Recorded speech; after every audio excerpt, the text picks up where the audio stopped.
What is up, slap happy strangers? Who's slap happy? Slap happy. Is it you? No, I'm not slap happy. It's not me. Starting out with a warning that I feel like absolute garbage today, so I'm gonna try to make this episode good, but I just don't feel good. That means I'm gonna have to take over. You're gonna have to carry the weight for this episode, but we're doomed. I don't know what happened. I took one of my students asked to go for a break. Was it yesterday? Hold on. Before you start your story. Yeah. And if anyone's just tuning in for the first time and you don't want to hear us complain about the weather, how crappy we feel, and all the rest of our first world problems, just look at the show notes. Kurt's going to post the time of the actual topic starting. So feel free to fast forward through all this. But unless you want to hear us do a taste test and things like that, but it's your loss if you want to fast forward. But going back to Kurt's world problems. Yeah, Kurt's world problems. Yeah, because I took a student for a walk around the school, and I don't know what I did. It wasn't like I was jumping off the stage in auditorium or anything weird like that. God, but I got back to the classroom, and my back just hurt. And with back issues, you can just take one wrong step. I know, but I never really have back issues. And Kurt, you're getting old. I know, and it was a little sore last night when I went home, but not bad. Did you sleep funny? Well, I don't think so. But is this where you're going to tell a story? Yeah. Okay. What happened was I went to bed. I think I zonked out by like 7:15 last night, and 9:15 I woke up and I had to pee. So I went to get up out of bed, and just the worst shooting pain I've ever had in my life in my back, and I could barely stand up. I couldn't even like sit up straight in bed. So I rolled to the end of the bed. I was freaked out that I couldn't get out of bed. So I rolled to the end of the bed, and then I managed to get up out of bed. And I took a couple steps, and I put my head against the door frame in my bedroom, and all of a sudden I have like a fan running. All of a sudden all sound completely went out. It just faded away. Were you going to pass out? And I started feeling like I was going to pass out. I started like blacking out and getting super, and this is like one of those times in my life where I'm like, I don't know if I should dial 911. Right. I didn't know what was happening, and it was bad. And I sat there for just trying not to pass out or whatever for a minute or so. Then all of a sudden the sound gradually came back in. And it was almost like a panic attack, but I think so, yeah. But I don't think it was a panic. I don't know. It was like when I had the panic attack last year. But that sounds like why? A panic attack. Why would I have had a panic attack? Because my sure back hurt, but it wasn't. It scared you. Maybe you weren't expecting it. Maybe because when wrong. I fell in the woods, I just remembered when I fell in the woods with Aaron. Same thing happened? Yeah, and I almost passed out. So maybe that's what it was. But it sucked. And it's like, I hate it that I'm to the point now where I don't know, should I dial 911? That stuff scares me, and it sucked. And I couldn't, my ibuprofen was in my computer bag from school, and I couldn't even bend over to get it. Oh. But I managed to get a coat hanger and then use the coat hanger part to hook my bag up so I could pick up my bag. And then I took the ibuprofen, and I peed. And then I finally crawled back. I managed to get back into bed, but then I was up and all night on and off, so I just feel like absolute garbage. Well, I feel your pain. I have like a disc issue in my lower back, and I get spasms. That sounds like a spasm actually, but mine will be every time I try to move, and Jim will have to actually help me get dressed and undressed and to the bathroom, and it's bad. When I climbed back into bed last night, I was like, I didn't even know if we were going to be able to do the podcast today. I didn't know if I could even get out of bed. Well, when you texted me this morning, I'm like, do you want to try Skype? No, because I'm able to walk around. Getting into my car sucked, but other than that, it wasn't horrible. Sometimes you don't want to sit around because then you get more stiff. And sometimes moving because around is I woke up I got out of bed at 4, and then I went and sat in the chair in the living room for a little bit, and then when I got up out of there, it hurt even worse. Yeah. So it just, like I said, I'm tired, and now I think I'm getting a cold on top of all that because I started sneezing like crazy on the way down here. My head is stuffed up. Maybe you're allergic to me. I might be. So I feel like a bag of complete garbage. So on that note, hopefully this is an okay episode. I'm trying to power through it, but this was interesting. Before the back incident yesterday, and I texted Krista right away. It was weird because I don't want to say specifically where it was in the school because some of the students listen to this. Yeah, and you don't want them and they're freaked convinced out. that the school is haunted. Yeah. And I'm starting to become convinced now that the school is haunted. But one of the little boys from class his worker came and got him out of class, and he went out in the office, or they were going out in the hallway, and he threw up all over the floor. And they went up to the office, and I stayed there because nobody is technically supposed to walk near it until a custodian comes down and cleans it and all that stuff. So I was down in the hallway completely by myself, and I'm standing there, and like right next to me, I heard a youngish voice say, "Mommy." So freaky. Like clear as day. And I turned thinking that somebody had walked out of one of the classrooms and came right by me, and there's nobody there. And there was a classroom on my side, but those were my students, so I would have recognized any of their voices. It was not their voices, and it was clearer than it would have been because I could hear them through the door, like murmuring in the door, like in the room through the doorway. Was the door open? The door was open. Okay. But the voice was closer to me. It was like right next to me. Yeah, that's weird. And it was weird. It was like I couldn't tell I think it was a boy. It was like a younger. It could have been a 6th grade, like saying "mommy." Like it was, so it was weird. So I messaged you right away. So now I'm becoming convinced that there's something going on in that school there. You know, students say that they see stuff. So I don't know, but it's weird. Anyway. Yeah, you've had an eventful last 24 hours. Yeah, I have. How are you? Oh, fine. We should talk about May. So. Oh yeah, we're stopping the show in May. Yep, it's all over in May. We had enough. We only got one new shout out today. Should I do that? Yeah, let's do that. That's why we're stopping the show. We don't get any new listeners. Nope. Nobody's joining the strangers other than anymore. Cordell Rellerford. Thank you so much, Cordell, for listening to us and for joining these strangers. Welcome to our crazy strange family. Okay, now talk about May. So, okay, I'm looking at the calendar. The next time we record is the 23rd, then May 7th, and then, and then May 21st is supposed to be a recording day, but I'm actually having a surgery that week before. And so we're going to release a side session on the 21st. I think we're going to release I think one of the first ones we did was the Dice Man. Yeah. And I actually thought it was a regular episode. Because that one kind of fits in with the strange sessions because it's about synchronicity and that it's almost like randonauting and all that stuff. Yep. And people seem to like the Dice Man episode. So we are going to release, it is not Andrew Dice Clay. As much as I'd like to do an episode on Andrew Dice Clay, it is not Andrew Dice Clay. It's about a guy that wrote this book about this psychologist that uses, it's a novel, so I mean it's not real, but he uses dice to determine his choices he makes in life, and there's people that actually do this. It's really cool. So we talk about that. So I think we're going to release that, but then Krista and I are probably going to like record a little special opening for that and banter for that. Yeah. Just so that you there is something extra. new because our coffee or Ko-Fi listeners have probably heard that one. Yeah, and it's shorter than our normal episodes too. So we're going to add to it, but we're going to release that after Krista has her surgery, and the surgery is nothing major. Nope. Nothing to worry about. No, she'll be 100% fine, but she might not be up to. Yeah, I'm not going to be down recording early the next morning. No. Cool. Anything else? Weather? No. Yeah, it's mid-April. Well, not quite mid-April. I guess it's April 9th, but it's still snowing here. Yeah, it's still snowing. It was really icy when I got out of the car at Love's. I almost went down on my butt, which would have been great for my back. Twist. You didn't even think of that. Bring the computer stuff there so we could record laying in the parking lot at the Love's. I mean, truck we could stop. do that.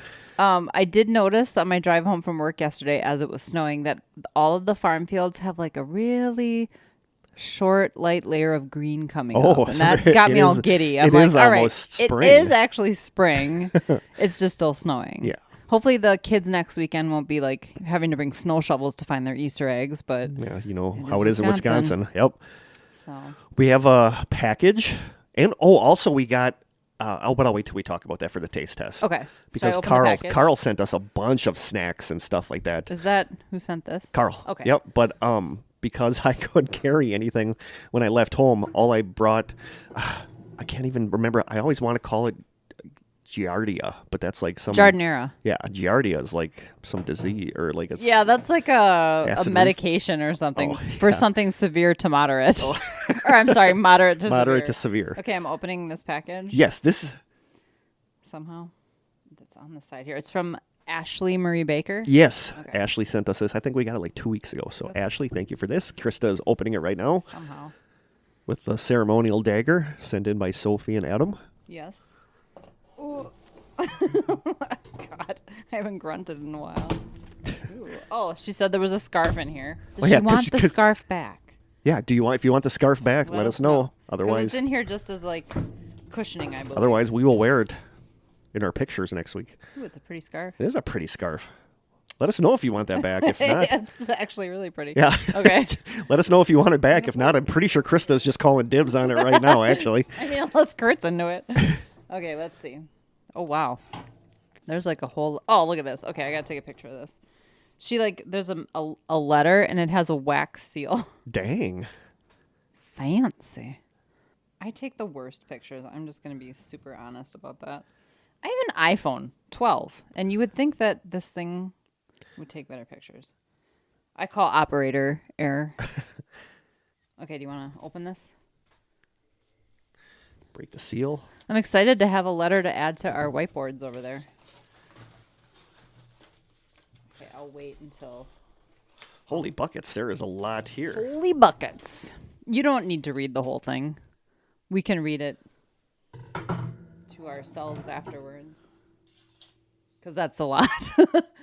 Dramatic pause as Kurt reads the letter. A lot that she has here is like personal experience with ghosts. So maybe we save some of that for a... If she's okay with us. Yeah, if you're okay with us saving that, save for a...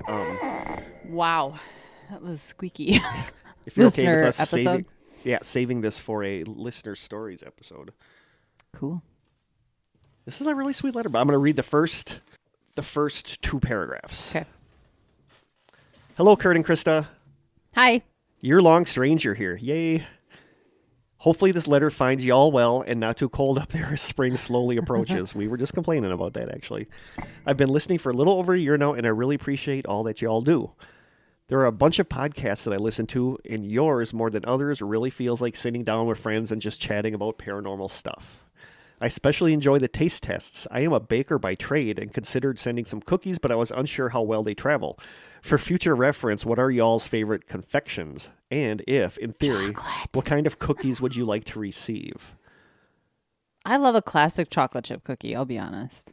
And then she says, in lieu of not being able to send cookies, I've sent some of my favorite comfort snacks. I don't think you've had them before, and if you have, I apologize. First, the snack is matcha mochi. I think, are those mochi or mochi? I don't know. They're good. Like, I've had them.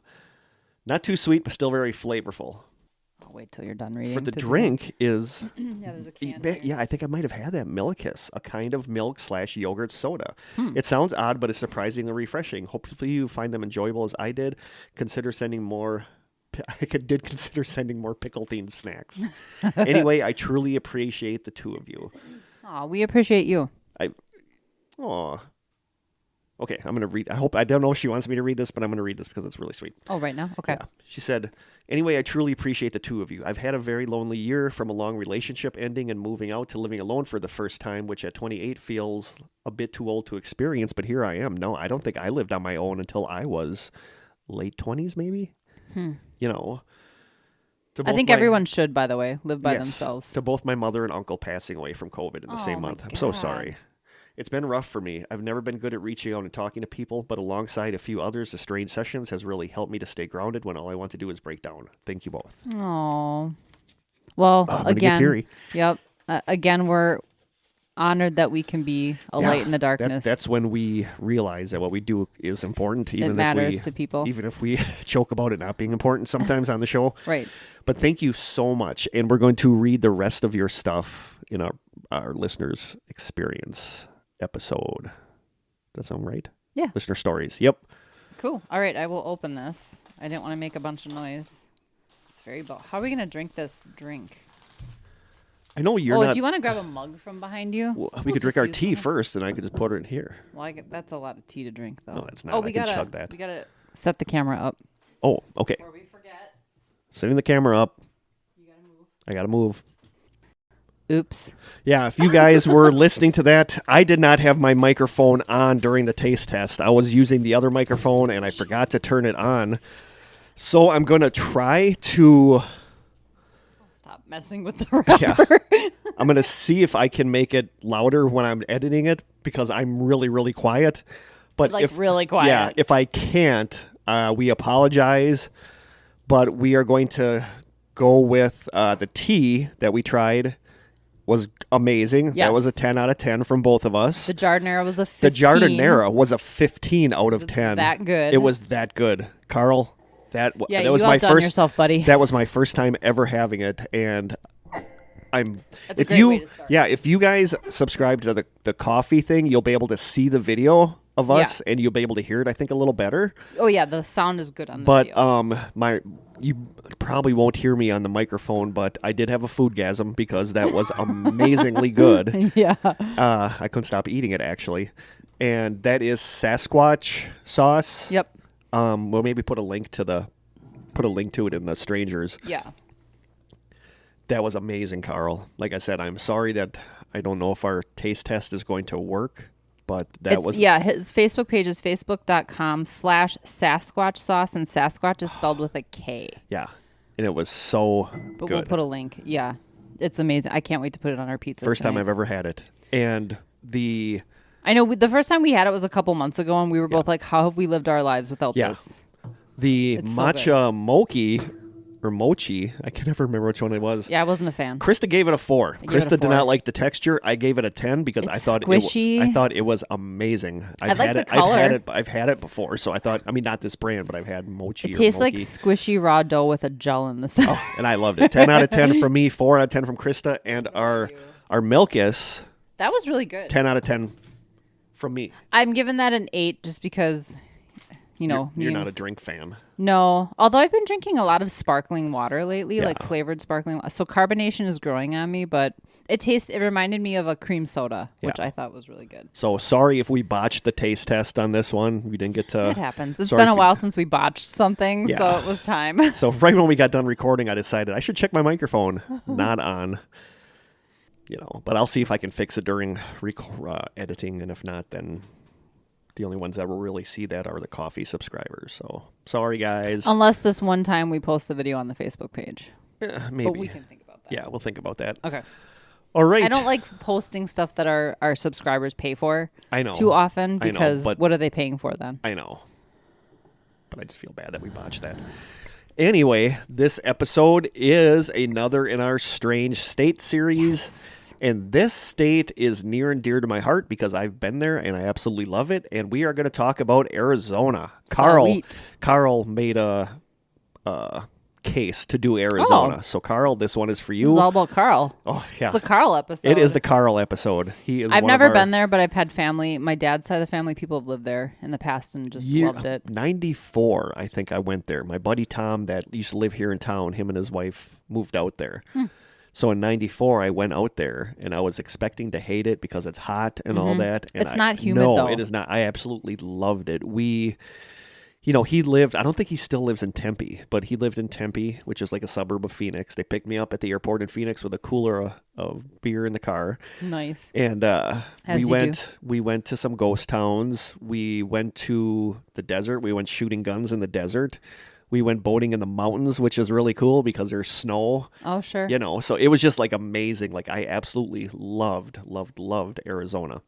And then when I left, I said I'd be there to see him again soon, and I have not been back yet, so I still need desperately to get back down there.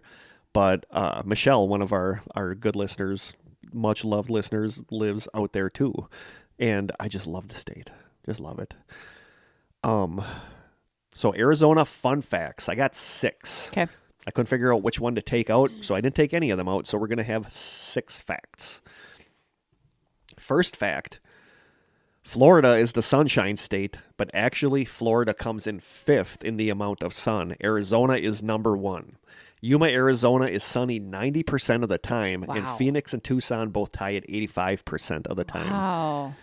But then I want to Seems like a different world. I know, I but haven't seen the sun in I know, days. it's just been like raining Oh and my dreary here gosh. for days. Yeah. But people said, it's sunny 90% of the time, but you can't do anything outside because it's so damn hot. So that kind of But they have a lot of swimming pools in Arizona. But it still defeats the purpose of like getting outside Sure. to do stuff because it's like 115 degrees. At least you can still see the sun, though. Yeah, that's true.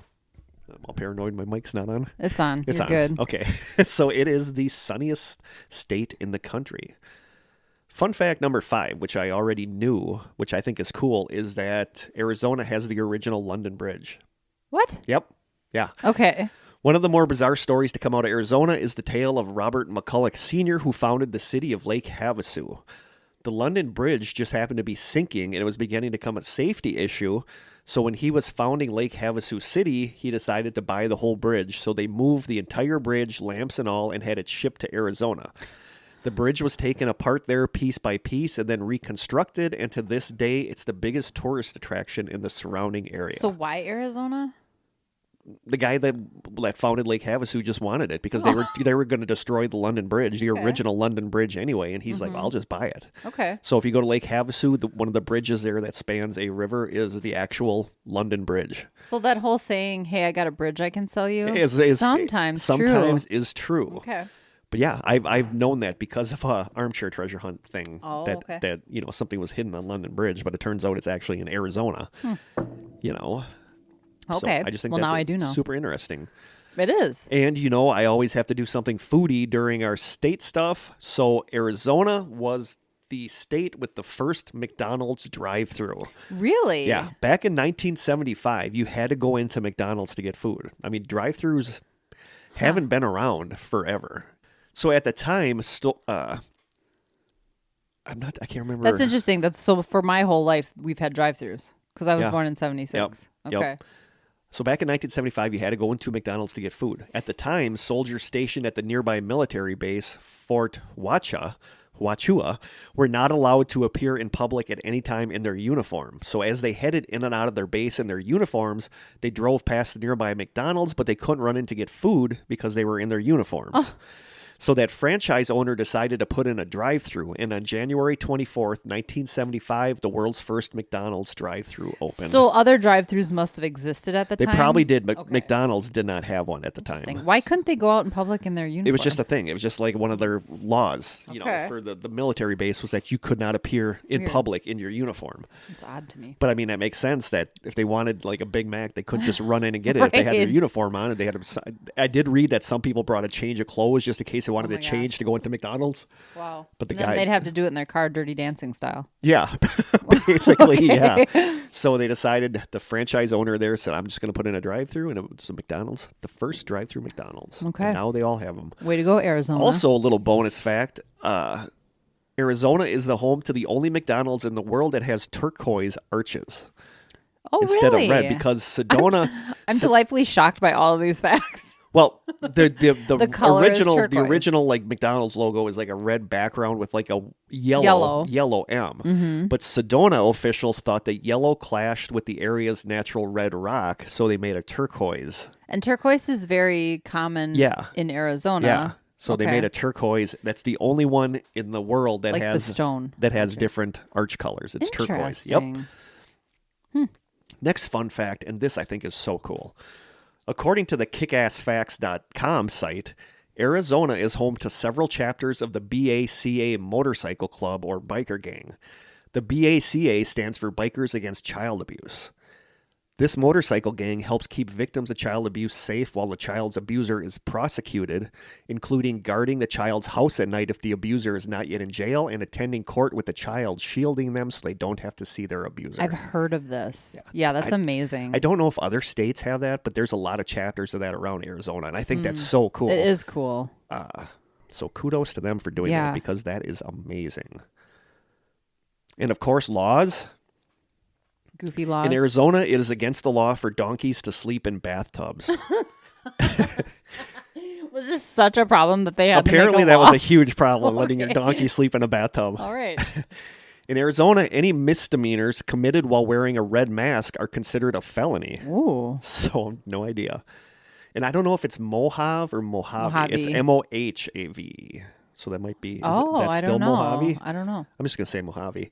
In Mojave County, if you are caught stealing soap, you must publicly wash yourself until the soap has been completely used up.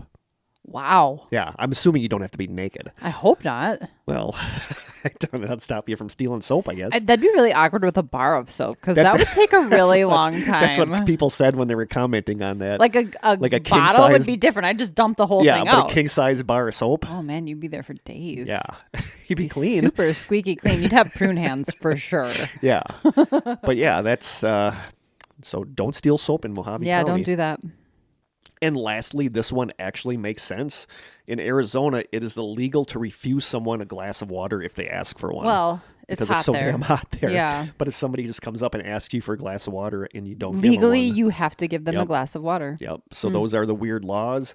And finally, fun fact number 1, there's an actual law in Arizona called the, quote, stupid motorist law that allows the state to fine drivers for their rescue if they drive around barricades or signs and get stuck in flooded roadways. I like it. So that is the stupid motorist law. Makes sense. Which I love. Yeah. So there are some fun facts about Arizona. I love Arizona. And now onto our Arizona cryptids. Ooh. We got a couple bonus ones because these first 2 don't really exist, we think. But this first one of the bonus ones I had to put in here because I absolutely love it, and it is the cactus cat. This comes from a fansided.com article called Call of the Cryptid, the cactus cat of the American Southwest. It says, quote, William Thomas Cox wrote of this creature in 1910, and we've talked about this book in other things. In his book, Fearsome Creatures of the Lumberwoods with a Few Desert and Mountain Beasts. I think that's where we talked about the rock slide. Remember the thing that... the whale-like thing at the top of the mountain that would slide down and eat everything and then slide back up the mountain. So this is from the same book. Yeah, that thing can't be real. No, neither is this, but I think it's cool. The cactus cat is a lion-like creature with spines and a spiked tail that it uses to slash open cacti. After slashing one open, it will leave for a few days and then return. By the time it comes back, the sap of the cactus has fermented into a kind of tequila, sweet and very intoxicating. This is greedily lapped up by the thirsty beast, which soon becomes completely drunk and then goes waltzing off into the moonlight, screaming with delight. Yeah, that sounds made up. Yeah, sounds like a Wisconsin thing. From Wikipedia, it says then, quote, the then drunken creature was said to howl throughout the night. The cactus cat was a very hostile creature towards any animal in its territory. Animals that crossed them often ended up with large puncture wounds and sometimes fatal injuries. It was a desert predator. To avoid the harsh heat, they'd carve out the inside of a cactus and sleep inside of it throughout the day. It would eat the bugs and drink the juice of the cactus, keeping it hydrated. They were said to be immune to scorpion venom and would hunt scorpions at night. Cactus cats were social animals, often mating for life. They were said to live about 20 to 30 years. Before and during mating season, the male felines would break open a large saguaro cactus and let the smell attract females to the location. Often enough, 2 females would be attracted to the scent and they would fight. The fight usually ended in one of them getting brutally spiked or stabbed to death. The winning female would then meet with the male and they would both drink the cactus juice. The pair would get drunk and then produce a litter of kittens within the next few weeks. Wow. So that is the cactus cat. Okay. Don't think it's real. I don't think so either. But it's cute, though. There's a couple other ones. There's is it the stick lizard?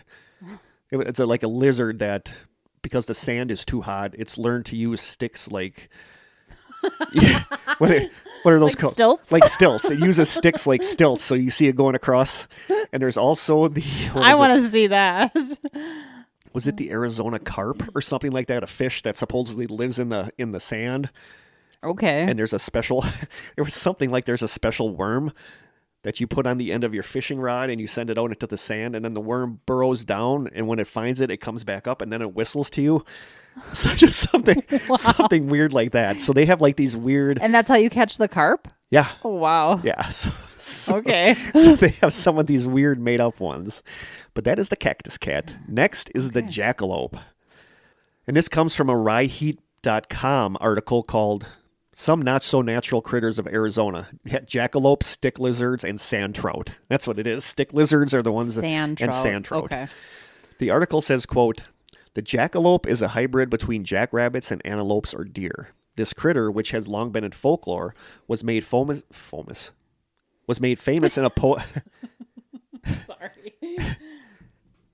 famous in a postcard devised by photographer Bob Petley. Jackalopes are said to be fierce creatures which use their antlers to fight off animals. They are also whimsical.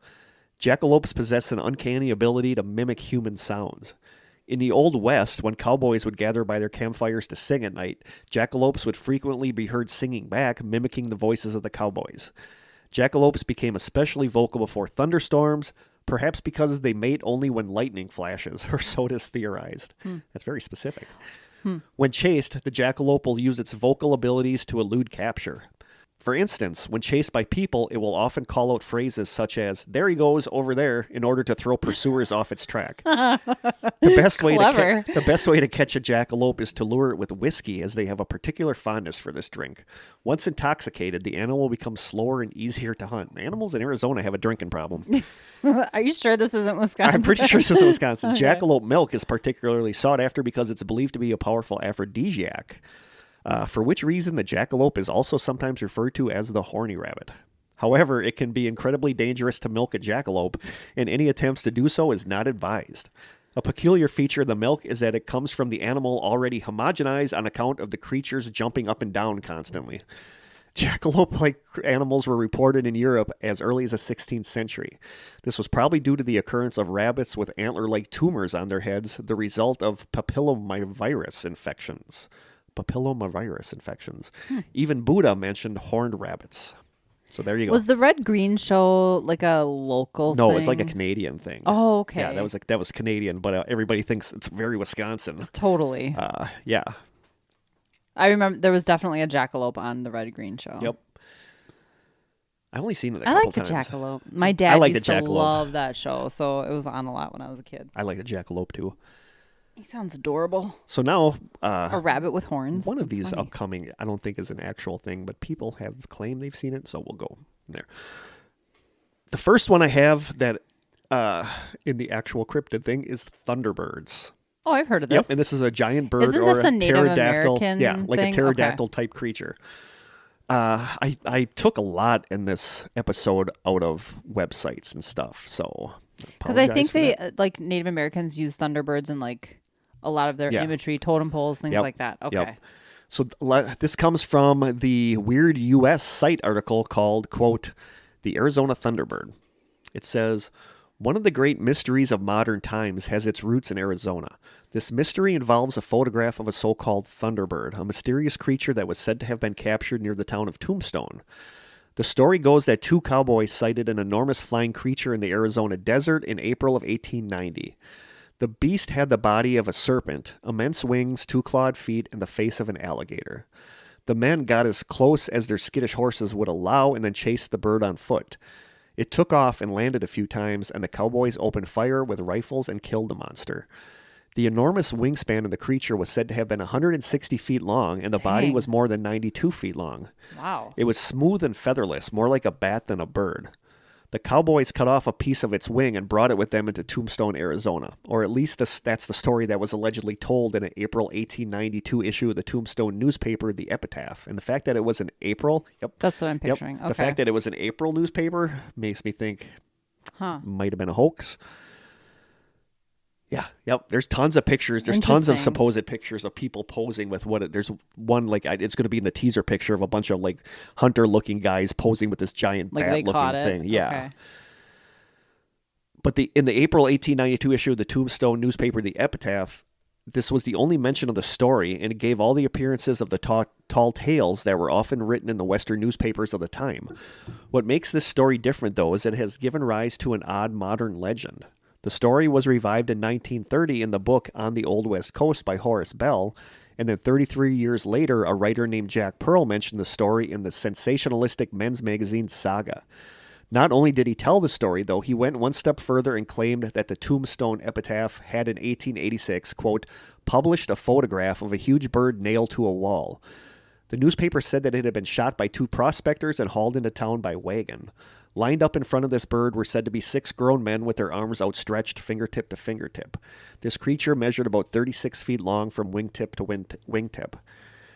Then, in the September 1963 issue of the magazine Fate, a writer named H.M. Cranmer would state that not only was the story true, but that the photo was published and had appeared in newspapers all over America. And Cranmer would not be the only one who remembered the photo. Eminent Fortean Times researcher Ivan Sanderson also remembered seeing the photo and in fact claimed to have once had a photocopy of it that he loaned to 2 people who lost it. The editors of Fate even came to believe that they may have published the photo in an earlier issue, but a search through back issues failed to reveal it. Meanwhile, the original Epitaph story, which mentions no photograph, was revived in a 1969 issue of Old West, further confusing the issue as to whether the photo was real or not. The epitaph, however, stated that it did not exist, or if it did, it had not been in their newspaper. Responding to numerous inquiries, employees of the paper started a thorough search of back issues and files. They could not find the photo. Even an extended search of other Arizona and California newspapers of the time produced no results. So is the photo real? If not, then why do so many people remember seeing it? Who knows? Just recently, in the late 1990s, author John Keel insisted, quote, "I know I saw it, and not only that, I compared notes with a lot of other people who saw it," he said. Is this like a Mandela effect? Yeah, that's exactly what this sounds like. Like many of us, Keel believes that he saw it in one of those men's magazines like Saga or True that were so popular in the 1960s. Most of these magazines dealt with amazing subject matter like Bigfoot and ghosts. Keel also remembers the photo in the same way that most of us do, with men wearing cowboy clothing and the bird looking like a pterodactyl or some prehistoric winged creature. Interestingly, Keel's writings prompted a memory from W. Ritchie Benedict, who recalled seeing Ivan Sanderson display the photo on a Canadian television show. Unfortunately, no copies of the show have ever been found. It sounds like a Mandela effect. Yeah. All these people say that they saw this photo that doesn't exist, apparently. During the 1990s, the search for the Thunderbird photo reached a point of obsession for those interested in the subject. A discussion of the matter stretched over several issues of Strange magazine, and readers who said that they saw the photo cited sources like old books, Western photograph collections, men's magazines, and beyond. As for myself, I combed through literally hundreds of issues of dusty copies of True and Saga and found nothing. So how do we explain this weird phenomenon of a photograph that so many people remember seeing and yet no one can seem to find? Author Mark Hall believes that the description of the photo creates such a vivid image in the mind that many people who have a knowledge and an interest in curious things begin to think the photo is familiar. It literally then creates a shared memory of something that does not exist. We think we have seen it, but we actually have That's not, plausible. which is the Mandela effect, Yeah. you know? And That's totally plausible. it is. I mean, that's one of the theories. I about can the picture what you're describing, and I'm certain I've never seen the photo. Yeah. Yep. So Yeah, and that's one of the theories about the Mandela effect is that you just hear this so often, you picture it in your head, and you become convinced that New Zealand moved or this James Bond movie I had remember this scene. Jiffy peanut butter. I know you remember Jiffy Peanut Butter, and I remember the guy in James Bond. I remember Jaws falling for the young girl with braces that she does not have anymore. So totally, but that's a Thunderbird, and there are still sightings to this day of this giant bird-like creature. You know, so that is like one of the big ones in Arizona is the Thunderbird. The next one, the goat sucker himself, the chupacabra. All right. This also comes from Weird US. Tales of the chupacabra originated in Puerto Rico, but quickly spread throughout Latin America and up through Mexico, leading some to believe that Chupi is on the move. Chupi. In recent years, reports have started coming in from even the southwestern United States, mostly Arizona.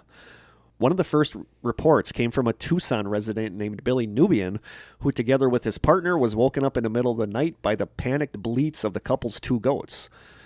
When the man ran outside to see what was happening, he saw what he described as a large rat-like creature in the goat pen pinning one of the animals to the ground. Nubian said that when the beast noticed him, it turned to face him and let out an inhuman shriek before disappearing into the dark. Creepy. Yeah. A few years later, in 2003, another Tucson resident reported a similar experience. The girl, who wished to only be identified only as Sarah A., recalled a, quote, half-man, half-ape-looking thing squatting in her front yard. As she walked outside towards her mother's... Ape? Yeah. Half-man, half-ape. As she walked outside towards her mother's car, she and the creature noticed each other and startled one another. Crouching frog style, the beast leapt towards her, made a hissing noise, and ran away. According to the girl's description, the frightening creature had big piercing eyes, large hind legs, and an arched back covered in spines. I've never heard it described that way. No, I haven't either. It's more of a dog, like a wolf-looking thing. Yeah. Stories of the beast, when compared to those of other elusive creatures like Bigfoot, are rather new, dating back no further than the 1950s or 60s, which has led many people to believe that the chupacabra is nothing more than a regional superstition. But if that's all it is, that leaves little explanation for the thousands of mutilated, blood-drained animals that continue to be discovered in the areas it's said to inhabit. The victims, mostly goats, cattle, and chickens, are discovered after having been attacked sometime in the night. The animals are found emptied of blood with peculiar, well-defined puncture wounds in either the neck or the hindquarters, though with no evidence of external bleeding. On occasion, these chupacabra casualties suffer from other unusual injuries, such as having their anus cored out. Yikes, but again, with no blood pouring from the wound. That's horrifying. Yeah, I've been there after Taco Bell a couple times. These disturbing crime scenes also commonly lack any tracks, as one would expect from a normal animal attack. But this absence of footprints may support yet another unusual feature assigned to the chupacabra. Some say that the beast can fly. Though not very common, various witnesses report seeing Chupi bear his leathery wings. A few even claim to have seen the bloodsucker take to the air, as did one Arizonan who told us he spotted something about the size of a small ape cross his path along Interstate 19 on his way from Phoenix to Nogales. Somewhere near the border, the creature, which bore all resemblance to the chupacabra, flew into his headlights and then upward into the night sky. It flew? Yeah. Now it flies. Yeah, so apparently some chupacabras can fly. Wow. I didn't talk a whole lot about that because I think the chupacabra is going to be a topic all its own, a mini mystery at least all its own, because people are fascinated by the chupacabra. But that is chupacabra. Another one, and this one is kind of a twofer, is a creature called the Aswang, A-S-W-A-N-G, Aswang. Okay. That's said to... I'm trying not to giggle. That is said to inhabit the Apache Death Cave. Not high in places. That doesn't sound like a place no, I not a place visit. I want to tour. Apache Death Cave. In 1878, a group of Apache raiders attacked a Navajo encampment near the Little Colorado River in Arizona. Almost every Navajo man, woman, and child was killed in the raid.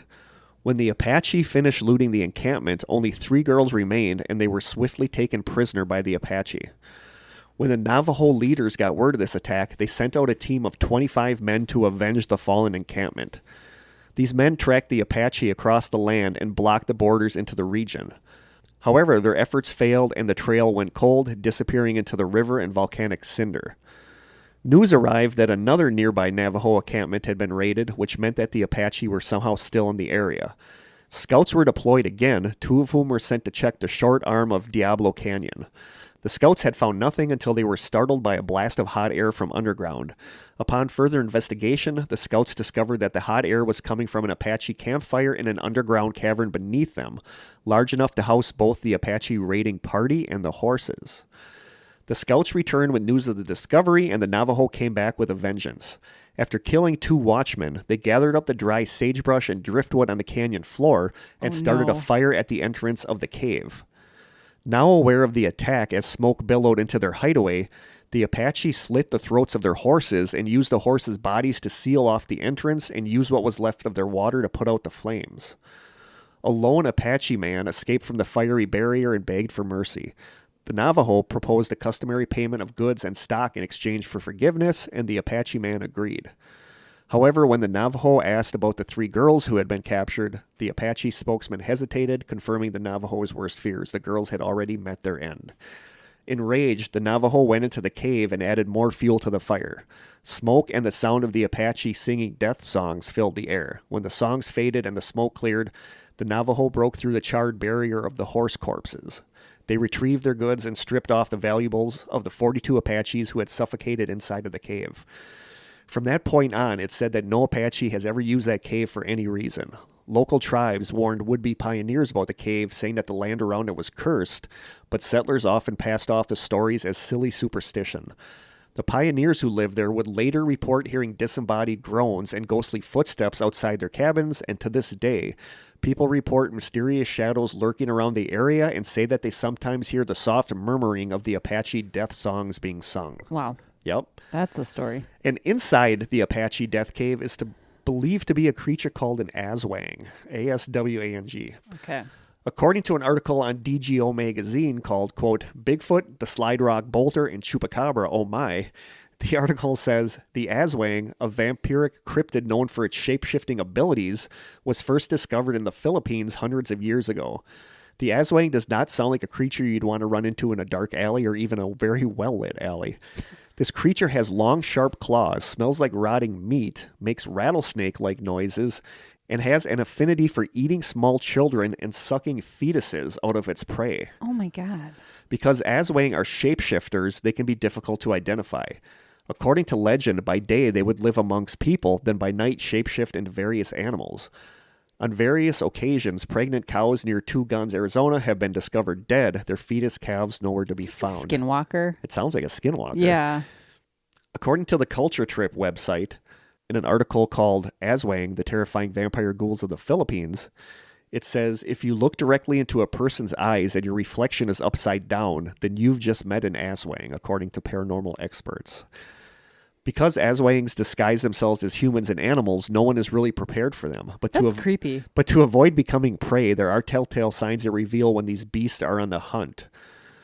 When you hear a, quote, tick-tick-ticking noise come from the darkness, that means an Aswang has taken its tick-tick form, signaling that it's ready to eat. The softer the noise, the closer the creature is to you. That's creepy. Very. Aswangs usually land on a victim's roof, waiting to stretch their long, dripping tongues to get a taste of human prey. In most cases, they pay a visit to every pregnant woman in town, hoping to feed on their unborn children. Pregnant women, it said, emit a distinct smell that attracts Aswangs, which has historically been used to explain miscarriages or stillbirths in rural parts of the Philippines. Wow. After feeding, Aswangs often replace their victims with doppelgangers made from tree trunks or other plant material.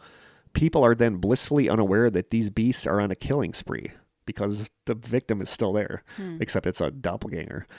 Another reason why Filipinos fear Aswangs are because of their ability to pass on their magical powers to someone else. It's a common belief that if an Aswang holds its mouth close to another person's mouth, they too will eventually become one of them. To protect themselves from Aswangs, some Filipinos keep a stingray's tail to dispel their presence, and salt, garlic, and ginger are said to be effective when it comes to warding off these terrifying creatures. Wow. Don't want to meet one of those. No. Definitely creepy. Totally sounds like a skinwalker. Yep. And this is one that I hesitated putting in here because I don't think it's a cryptid. I don't think it's a real thing, but it's a fascinating story anyway. This one is The Red Ghost. A 1961 article in American Heritage magazine called The Red Ghost says, quote, one morning in the spring of 1883, two women were alone with their children in a small adobe house on Eagle Creek in the southeastern corner of the Arizona Territory. The men of the family had gone out early to determine how many of the sheep had been slaughtered or driven off by Geronimo and his Apaches in the latest raid through the area. Being left alone at such a time meant a certain danger for the women, since Geronimo might take it into his head to return that way, but to such dangers they had long since been used to. At some time during the forenoon, one of the women left the house to bring water from the spring several yards away in a thicket of willows. A few minutes after she went out, the house dog began to bark and brought the other woman to the window.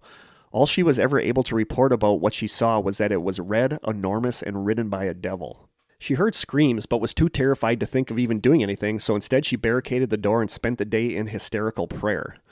When the men returned that night and heard her story, they lit torches and went to investigate the spring, where they found the body of the second woman near the water, trampled almost flat. In the mud were the prints of hoofs, cloven, and twice the size of a horse's. Clinging to some of the willows were long red hairs. A few days later, two prospectors washing for gold on Chase's Creek, a tributary of the Rio San Francisco, several miles northeast of Eagle Creek, were awakened in the middle of the night when their tent came smashing down on their heads. They heard, as they told it, a loud scream and the sound of pounding hoofs, and saw what seemed to them to be an impossibly tall horse with a mysterious figure riding on it crash off into the brush. When they told their tale at the mining camp of Ore, several miners returned to the scene with them. Along the bed of the creek, they found the prints of huge hoofs, and through the brush leading off uphill, a trail that had been broken by an obviously large animal. A few long red hairs clung to some of the bushes.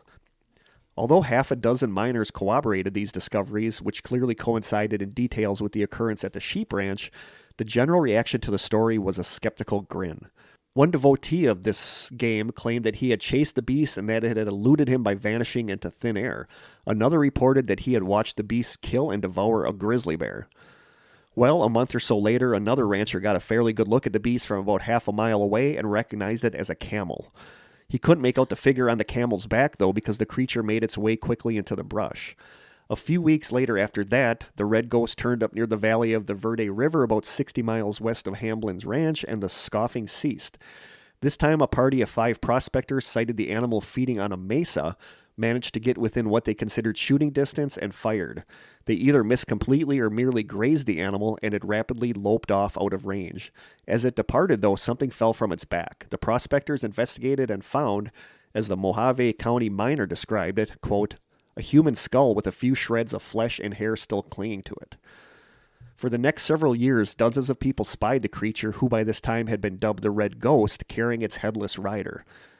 So Headless horseman? No, somebody died. Somebody was on the back of this camel when they died, and the camel was running around out in Arizona with the skeleton, with the dead body of this person on the back. Camel? Finally, in 1893, an Arizona farmer found a red camel grazing in his garden. He got a shotgun and killed the beast.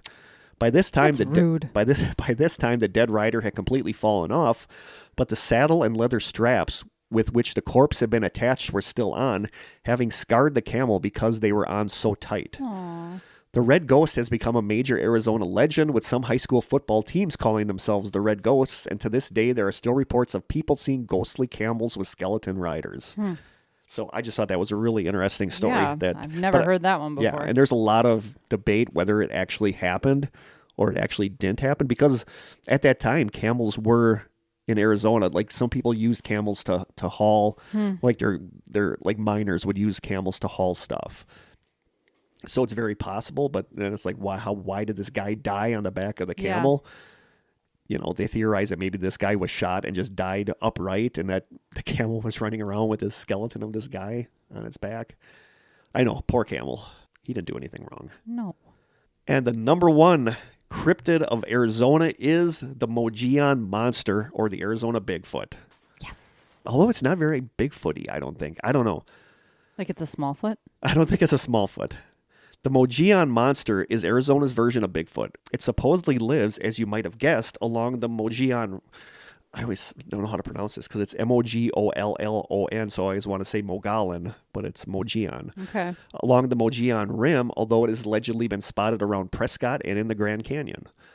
According to an October 24th, 2017 article in the Williams Grand Canyon News called, quote, "Searching for the Mogollon Monster," the first recorded sighting of the beast came in 1903 when I.W. Stevens told the Williams News that, quote, "I saw a man with long white hair and a matted beard that reached to his knees. He wore no clothing, and upon his talon-like figures were claws at least 2 inches long. A coat of gray hair covered nearly his whole body, with here and there a patch of dirty skin showing." Yuck. Stevens goes on to describe the creature's face, which he called a horror, noting that it was seared and burned brown by the sun with fiery green eyes. Stevens reported that he was charged by the beast, who wielded a large club and was ready to fire at it when it stopped short of mauling him, distracted by a mountain lion on a ledge above. Stevens said he shot the mountain lion, leaving behind 2 cubs. What a jerk. But the strange creature had run away as he fired. As Stevens retreated and made his way back to his boat, he said that the creature had returned and was making a meal out of all 3 mountain lions. When Stevens yelled at the creature from the safety of his boat, he said that it fled up the rock ledges, but not before, quote, "It flourished its club again and screamed the wildest, most unearthly screech I had ever heard." Still, Stevens' ordeal isn't an isolated event. Others have reported seeing a strange creature resembling Stevens' original report over the years, although the details began to vary. The reported sightings have mostly occurred in the mountainous Mogollon Rim region of northern Arizona, hence the name, but sightings have been reported as far away as Clifton, Arizona. Don Davis, who believes he encountered the monster on a Boy Scout camping trip around 1944 near Payson, Arizona, studied sightings and tales of terrifying creatures of all varieties. Known as a cryptozoologist, a person who evaluates scientific evidence for mythical creatures such as Bigfoot, Davis recounted his tale, saying, quote, "The creature was huge. Its eyes were deep set and hard to see, but they seemed expressionless. His face seemed pretty much devoid of hair, but there seemed to be hair along the sides of his face. His chest, shoulders, and arms were massive, especially the upper arms, easily upwards of 6 inches in diameter, perhaps much, much more. I could see he was pretty hairy, but didn't observe really how thick the body hair was. The face or head was very square sides, and a squared-up chin like a box." That's weird. Of course, these sightings are decades old before the power of the internet placed evidence for or against the existence of such creatures in the hands of the average Joe. No hiking boots or camping experience necessary. But even as late as 2014, the Mogollon Monster is still being reported.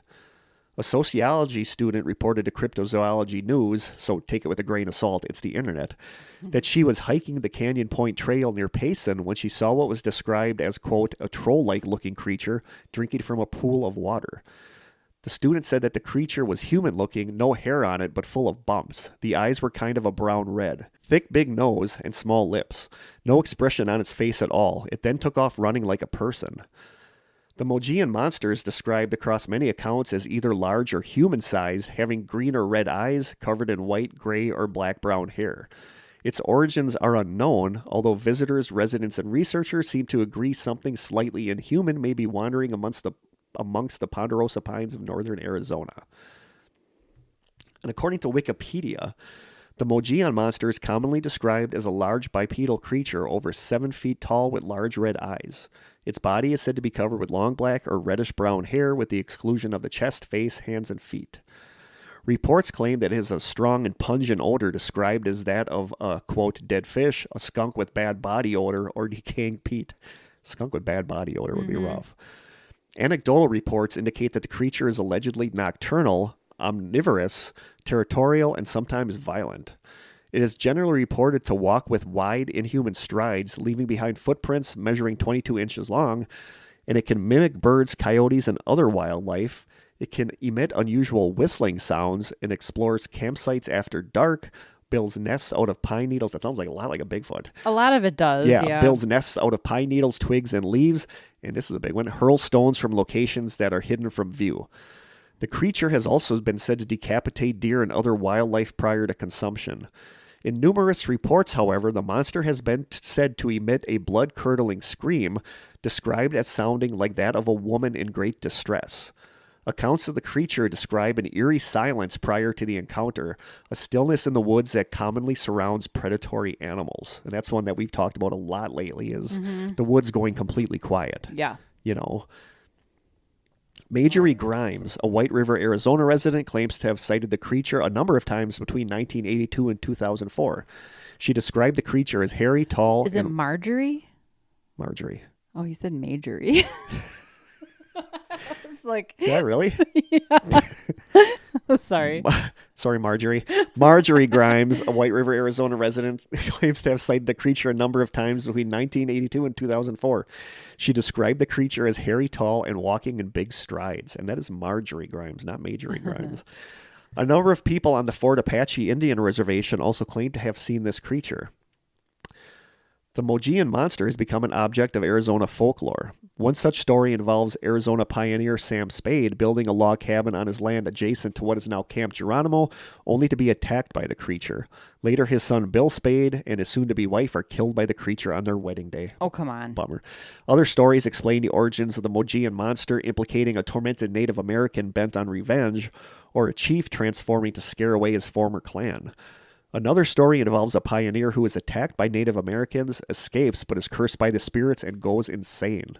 Still another origin story describes the creature as a phantom of a white man who, as punishment for murdering a Native American woman, was hung from a tree by his hands and then stretched to a height of 8 feet, then skinned alive and left to die. Well then. Damned by the spirits, his ghost continues to roam the woods. Professor of Biology Stan Lindstedt of Northern Arizona University, however, dismisses the idea that the large humanoid creature would remain hidden in such a large area of the country. He says, quote, "I put that in the category of mythology that can certainly make our culture interesting, but has nothing to do with science." So when you were first describing it, I was like, this does not line up with Bigfoot. No. But then some of the stuff does, but it almost sounds more like a feral. It almost sounds more like a feral man when they first talk about... Because the description wasn't right. He usually has a conical head, not a square head. The size seems right, but the behaviors in the beginning didn't sound right. That's the thing, is that like feral, like I don't want to say feral, but like mountain man. Like a wild mountain man. Like these people exist that don't trim their beards and, you know, and do that stuff. So at first it does sound a lot like a feral man or... But the behaviors on the second half. But the last behaviors, like the throwing the stones, like the whistling sounds and like these and the stillness screaming and stuff sounds a lot like a Bigfoot. Yeah. So I knew you would like that. I knew you would latch on to the Bigfoot stuff. So those are some cryptids of Arizona. There were others, but those were the ones I picked. Now on to haunted locations. The first one I have down is the Birdcage Theater in Tombstone.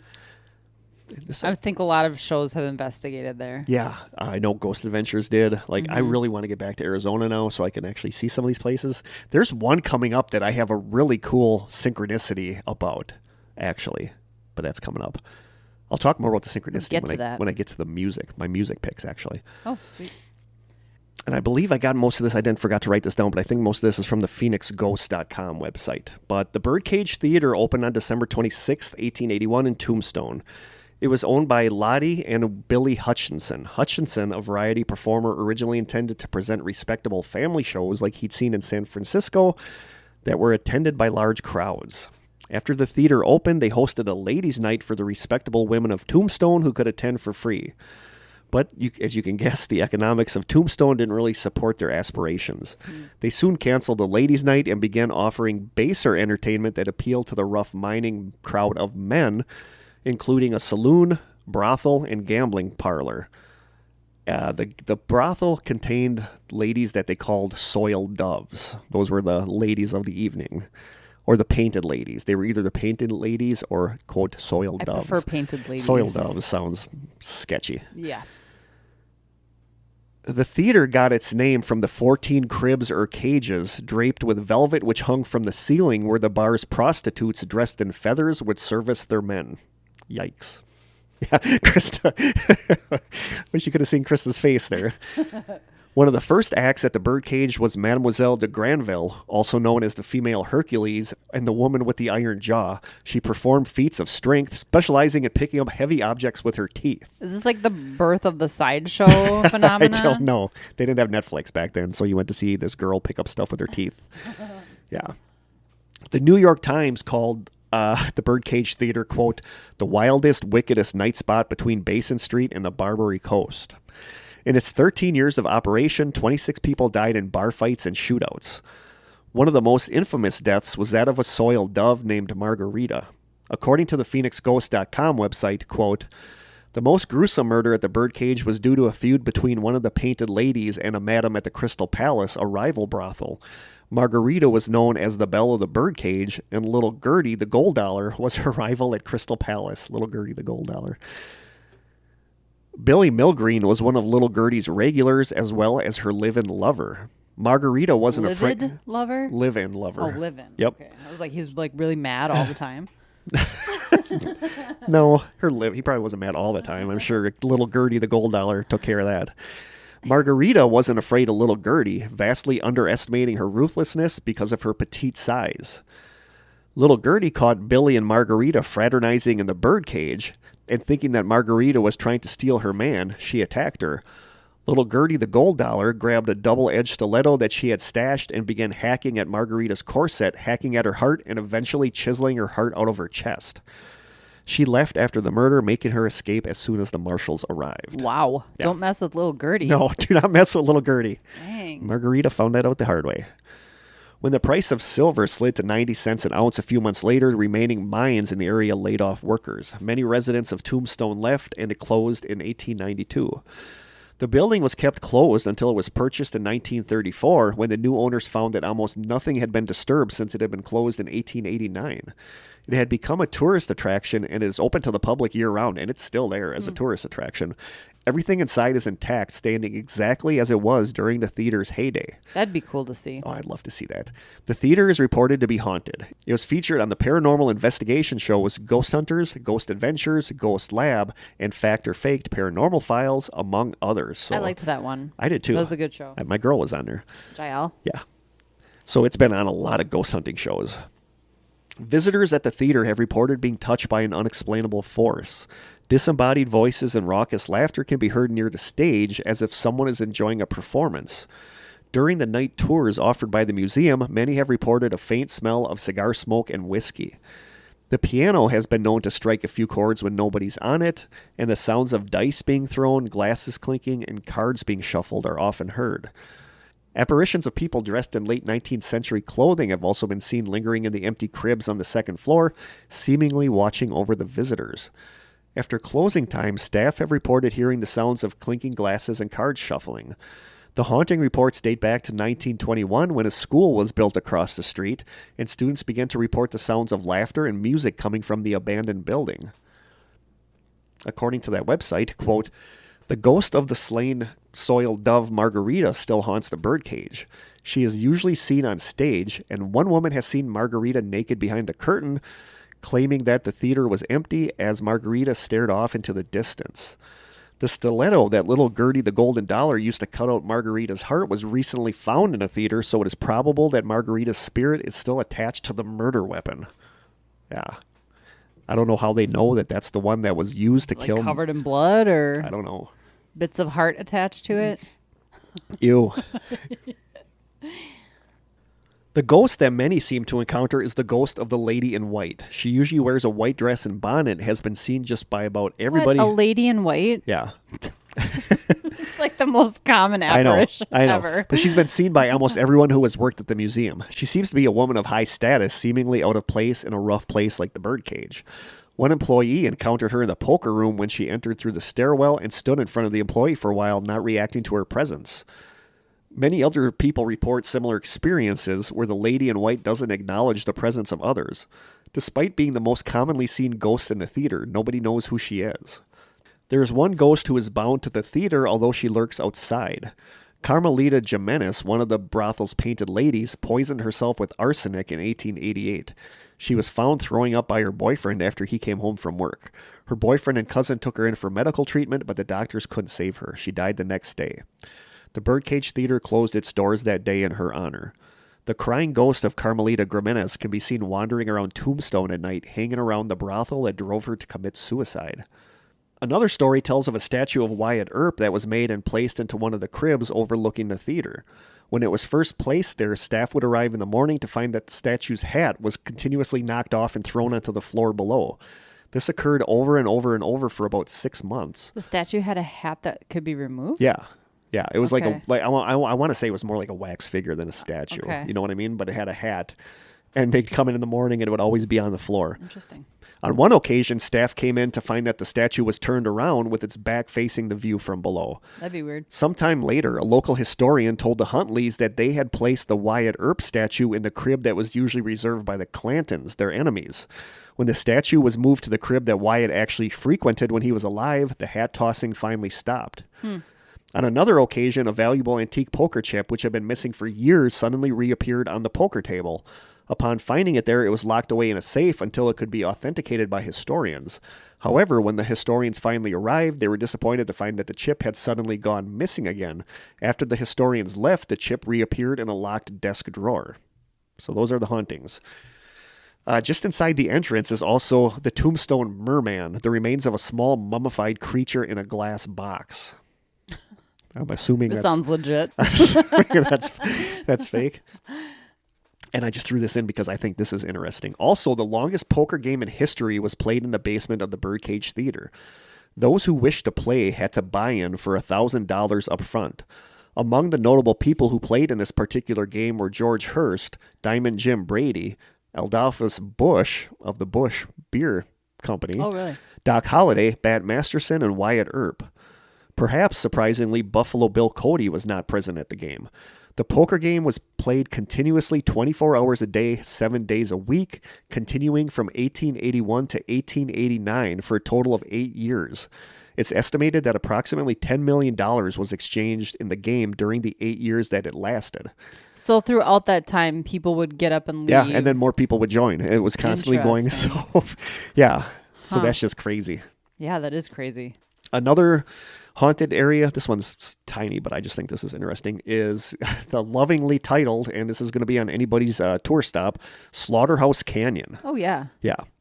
According to a 2018 article on Medium.com called Slaughterhouse Canyon, the article says, quote, "It was founded in the 1800s, originally called Luana's Canyon, by a family who lived in a wooden shack right in the heart of the canyon. The husband would leave his wife Luana, hence the name, and their 2 children for a couple of weeks at a time to bring back food and supplies. One day, though, he did not come back. As time went on, food became scarce and Luana could not stand seeing her children starve to death. As urban legend says, Luana became so psychotic due to starvation that she murdered her children and cut their bodies up into small pieces to end their suffering. With the pieces in hand, she took them to the nearby river and threw them in. It's said that she stayed wailing on the riverbank until she finally died from starvation. If you are near the canyon at night, many people believe that you can still hear the mother's screams and the bloody cries of the children." Well, that's horrifying. Yep. And then somebody on Reddit wrote, quote, "As a teen growing up in Kingman, we all heard the stories of Slaughterhouse Canyon. My brother and I would go out to have bonfires out there and be teenage hooligans, but one night About a minute after midnight or so, we heard what sounded like a wailing cry echo all around us. We looked for about half an hour before getting freaked out and decided to go home. It was so creepy and cool. So there you go. Slaughterhouse Canyon. Has a real welcoming ring to it. It does. We should put a bed and breakfast in there. Yeah, it's inviting. Our next place that's haunted, and this is the one that I have the cool synchronicity about, but I'm going to get to that more when I talk about my music selection. But this is Casey Moore's Oyster House. And this is where I was, and I'm so mad that I didn't stop here at the time because I'd really love to see it. Casey Moore's Oyster House is a restaurant in Tempe, Arizona. It's located at the corner of 9th and Ash, right by Arizona State University. Because it's so close to ASU, it's a popular hangout for college students, but it's also known as one of the most haunted buildings in Arizona. Built in 1910, it was the home of William and Mary Moore and their family. William died in 1929 from a brain hemorrhage sitting by the fireplace in their home, and Mary died in an upstairs bedroom of natural causes in the 1940s. After the Moore family passed away, the house was abandoned. In the 1950s, the abandoned home became a boarding house / drug house / bordello where local youths came to party, drink, do drugs, and have sex. There are lots of stories of rapes, death, murders, and suicides. The house was bought out in 1973 and was fixed up and turned into a restaurant called 9th and Ash. The restaurant had a little bit of success, but then was bought out again. The new restaurant was Casey Moore's Oyster House, an Irish-themed pub and seafood restaurant. I was looking at their menu and stuff. It looks really good. Irish-themed seafood restaurant? Irish-themed pub and seafood restaurant, which is kind of a weird... It's an odd combination. A combination. Like at the pub. But this place is like hugely popular there with like college kids.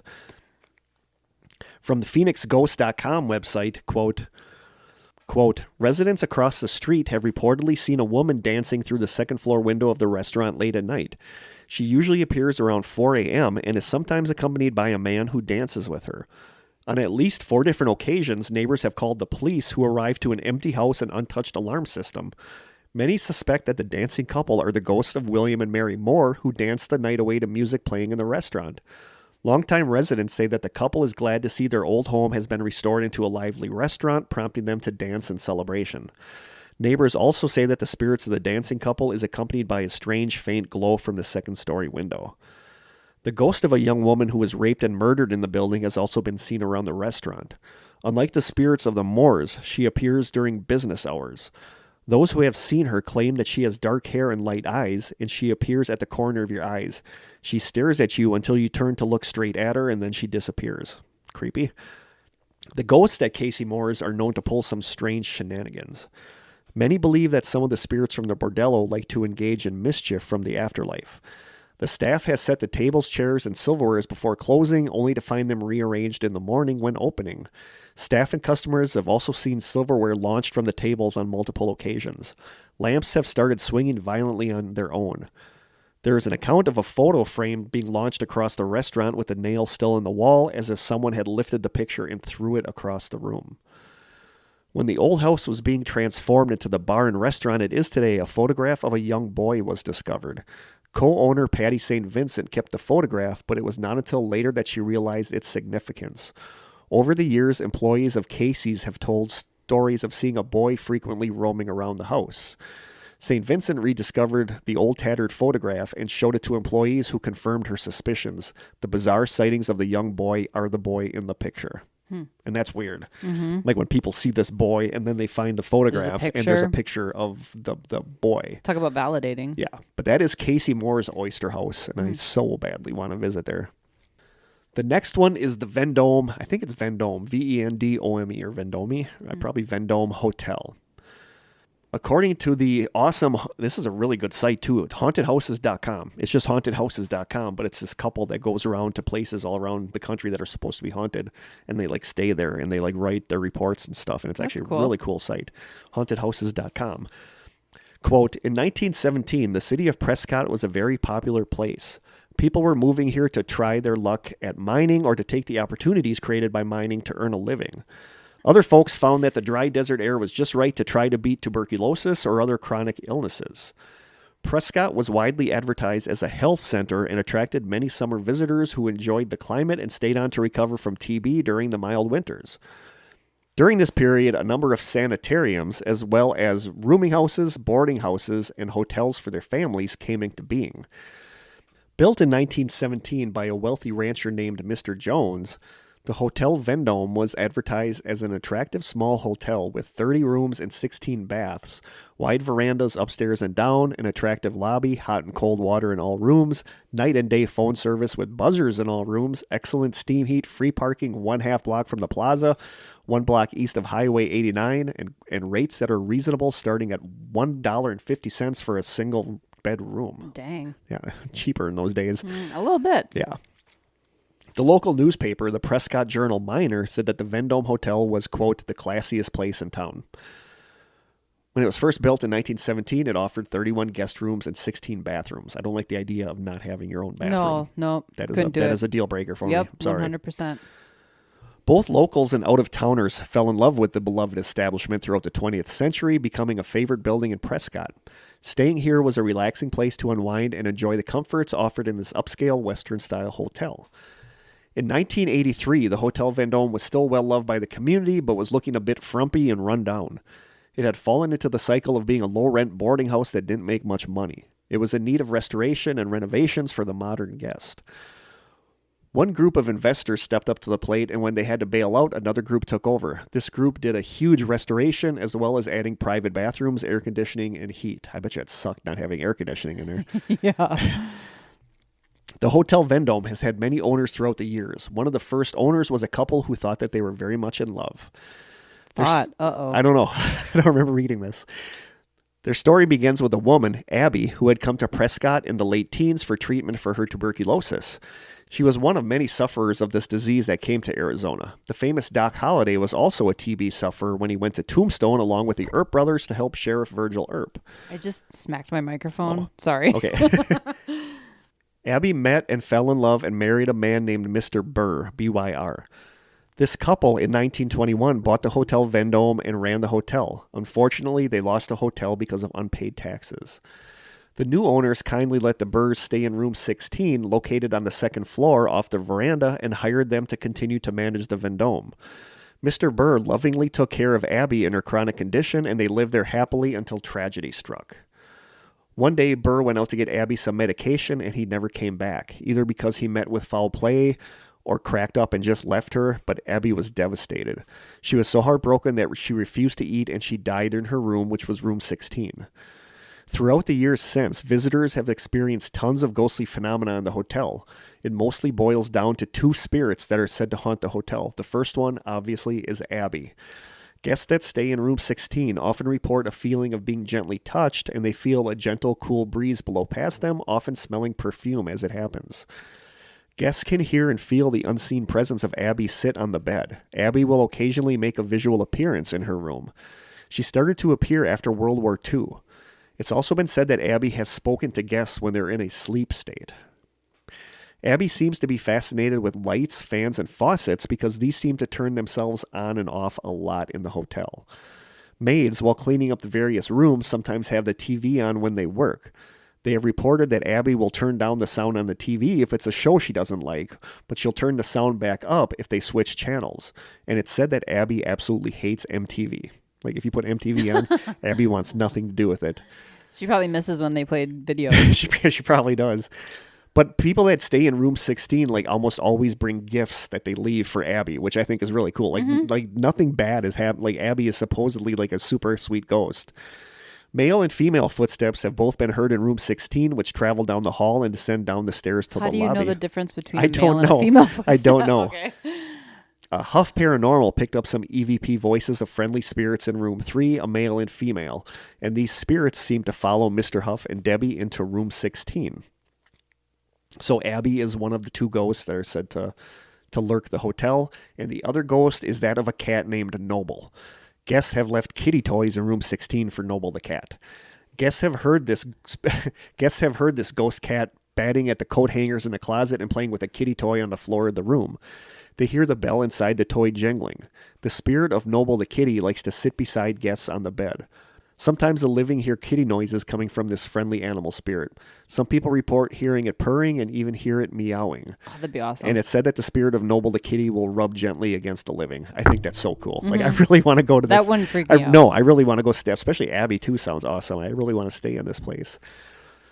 Many guests, staff, and paranormal investigators have had personal experiences with the spirits who reside or visit here. Guests at the hotel are encouraged to write down their experiences with Abby and Noble in a book that was kept in room 16 when we stayed there. The current owners say on their website, in their booking area under the description of room 16, that the spirits of Abby and her cat are still there, saying, quote, "Come share a room with our friendly resident ghost Abby and her mischievous companion Noble the cat." So either way, many people like to come keep her in Noble company, and sometimes the spirits like to show their appreciation. I think that's cool. I really really want to see that hotel. That'd be cool. It would be cool. I like ghost stories where it's like nothing bad. Scary. Super scary. Yeah. Just Abby and her cat. And lastly, a big one, and I want to give a big thank you to Michelle, listener Michelle, for this, because I told her I was doing Arizona, and she said, "You, of course, talked about Jerome, didn't you?" And I was like, "No." So I got rid of one that I was doing. And our last one we have is pretty much the whole city of Jerome. This comes from the legendsofamerica.com website. Quote, "Like most places in Arizona, this area was first inhabited by Native Americans as far back as 1100 AD. There were several groups of ancient Indians that thrived in the Verde Valley. And there were copper mines in the area, and the Native Americans used to use the copper in their face paint. Then gold started to be found, and you can imagine what happened there. Mm-hmm. By the 1880s, investors began to see the potential in copper and gold, and a number of mines were established, including the United Verde Copper Company in 1882.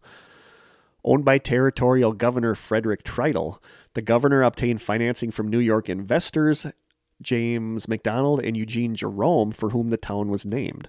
The town boomed for the next year until the price of copper plummeted and the mine was forced to close. Though it caused a number of people to leave, the town hung on and continued to slowly grow. By September of 1883, a post office was established which has never closed. Typical of many bustling mining camps, Jerome quickly gained a reputation of a rough and rowdy town with its many saloons, gambling dens, and brothels. So much so that on February 5th, 1903, the New York Sun proclaimed Jerome to be, quote, "the wickedest town in the West." After the war, the price of copper ore began to decline and then became harder and harder to extract from the mountain. By the time the Great Depression began, Jerome, along with the rest of the nation, was in a full-blown depression, and by 1930, all the mines in the area had closed. After the war, prices dropped once again, and finally in 1952, Phelps Dodge closed its entire operations in Jerome forever. With no work, families moved in the masses. Many, with no buyers for their homes, simply left them complete with furnishings before making their way onto other opportunities. With only about 100 residents left in the town, buildings began to deteriorate, continue to slip down the hill, or suffered vandalism over the next 2 decades despite the efforts of the Jerome Historical Society. Oh, that's depressing. However, in the late 1960s, new residents, enchanted with the old town, began to move in once again.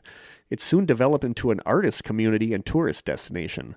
On April 19, 1967, the Jerome Historic District was officially designated as a registered National Historic Landmark, and "so that the past may live" became the town's official motto. The town began to promote itself as America's newest and biggest ghost town, and more tourists began to visit, with some deciding to stay and make it their home, gradually increasing the town's population. Today, this quaint town of about 400 residents provides tourists with not only a view of the past and its numerous historic buildings, but also a number of specialty shops, craft stores, restaurants, and galleries. It sounds like an amazing place to visit. It does sound awesome. And take a walking tour of Jerome, where you'll see restored historic structures and others with plans for restoration. But it has a ton of ghosts. So the areas in town that are said to be haunted, the first one is the community center. One of the town's most well-known ghosts is said to lurk at the town's community center.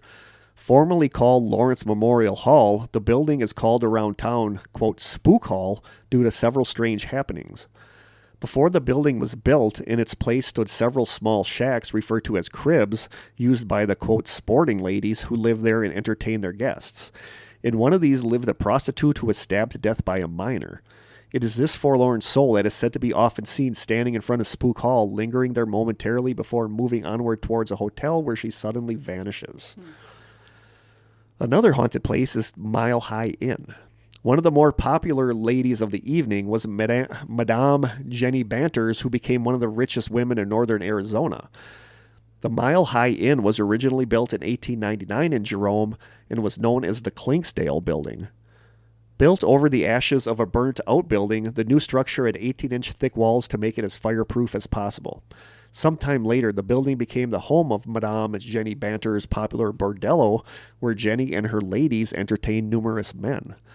Later, when the town began to take on a more civilized manner, the bordellos were forced to move their business off Main Street, and an alley called Husband's Alley was born.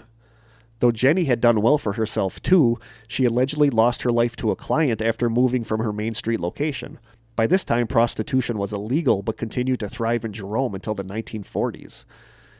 In the meantime, the building became a hardware store on the lower level, and the upstairs portion was used as apartments. Over the years, several businesses were housed here until it became the inn that it is today. The charming 8-guest room inn not only caters to Jerome tourists, but it also continues to play host to Jenny Banters herself and several other resident ghosts, including a phantom cat that walks the halls and leaves footprints on the bed. As in life, Jenny is the most popular of the inn's unearthly guests. The former madam of the brothel is often seen in the, quote, lariat and lace room. That sounds like a... Part of the brothel? Yeah, it sounds like a theme room that you want to stay in. Often seen in the lariat and lace room, as well as keeping an eye on the kitchen, where she lets her presence be known by throwing objects that are not put away properly. She's also been known to move things around throughout the inn, including furnishings and smaller objects, as well as often turning on ceiling fans. It is often said that she turns the radio on in rooms just as maids come to clean them. Music always makes time go by faster. An elderly gentleman is also said to roam about the inn. A friendly apparition, he has been seen dressed in vintage work clothes and a felt hat, looking down at the alley from the window in the Pillow Talk room.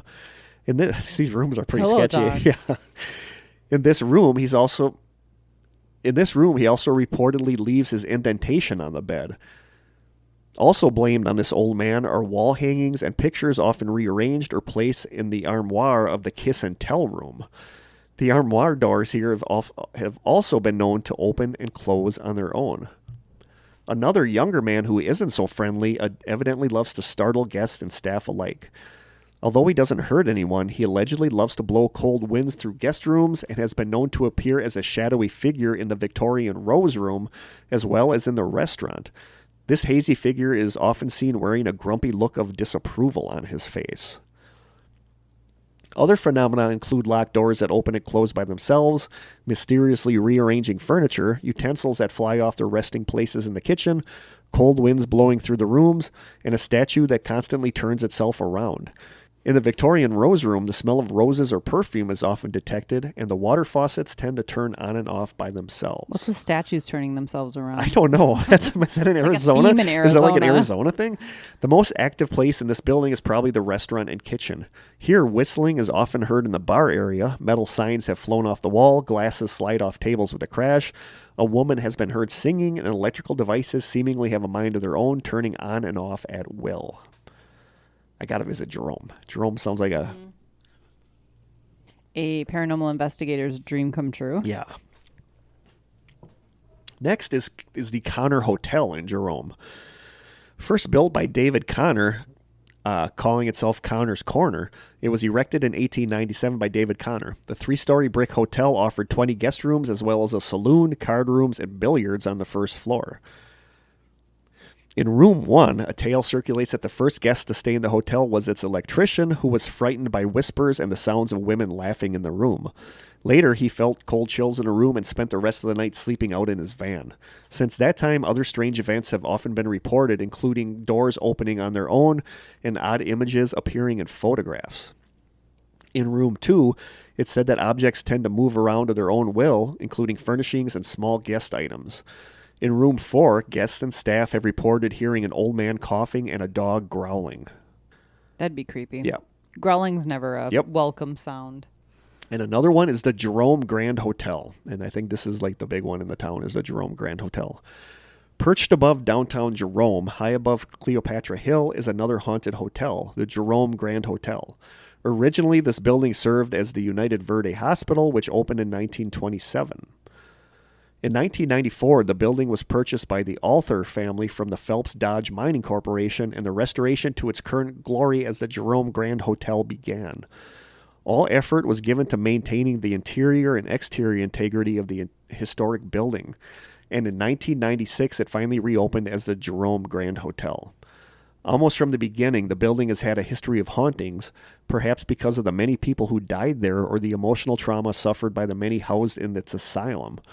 As a result, it's said to be one of the most haunted buildings in Arizona, with several strange phenomena occurring over the decades. Shortly after the hospital opened, both patients and staff began to tell stories of hearing people talking, coughing, moaning, and cries of distress coming from empty rooms.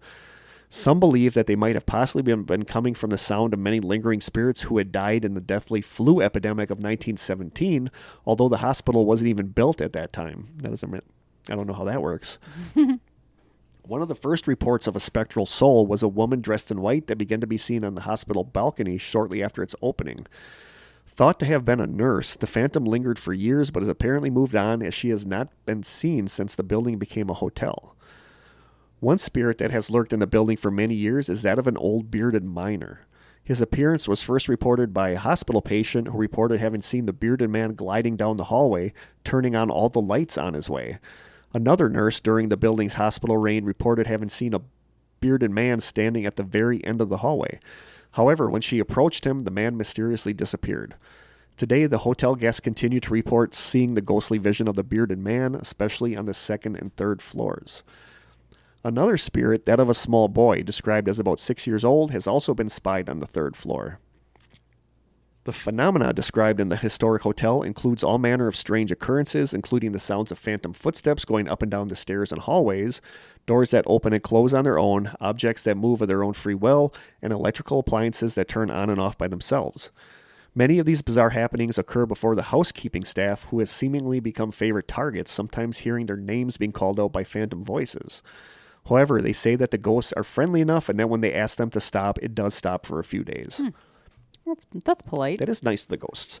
The hotel lobby is an active place for many spirits. Here, the lobby doors have often been seen opening and closing by themselves, like someone is coming or leaving.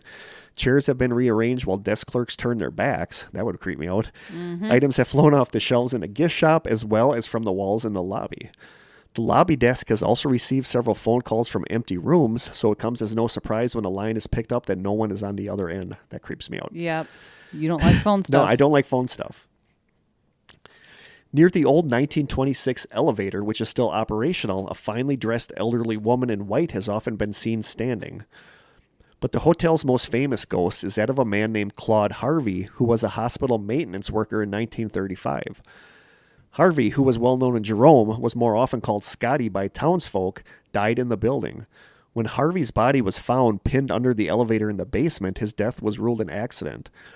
Strangely, though, the inquest into his death determined that the elevator did not kill him. Some said perhaps that he jumped to his death, but the vast majority suspect instead that he was murdered and his body dumped at the bottom of the elevator shaft. The elevator was found to have been in perfect working order, and Harvey was an experienced maintenance man, so it makes no sense that he was found below the elevator with his neck broken, and the only other mark on his body was a small scrape behind his ear. Rumors abounded with a number of theories and potential suspects, but the cause of death remains officially an accident. Almost immediately after his death, though, strange occurrences began in the building, especially in and around the elevator. Lights in the elevator shaft have been seen, and the sound of creaking elevator has long been heard, even when the building was vacant. No power was on, and today it's still unused. Others have claimed to see the figure of a shadowy man in the basement, on the stairs, and near the elevator. This spectral man has been described as appearing furious. I don't ever want to see a ghost that appears furious. No, me neither. Others have felt an angry presence. Many speculate that Harvey has unfinished business here on Earth, not resting until his murderer has been caught. Though his spirit is said to make those who he encounters uncomfortable, Harvey has never hurt anyone. Other spirits are said to roam throughout the hotel, attributed to several tragic events in the building, including a man in a wheelchair who fell from a balcony, a victim from a shooting, and a caretaker who hung himself.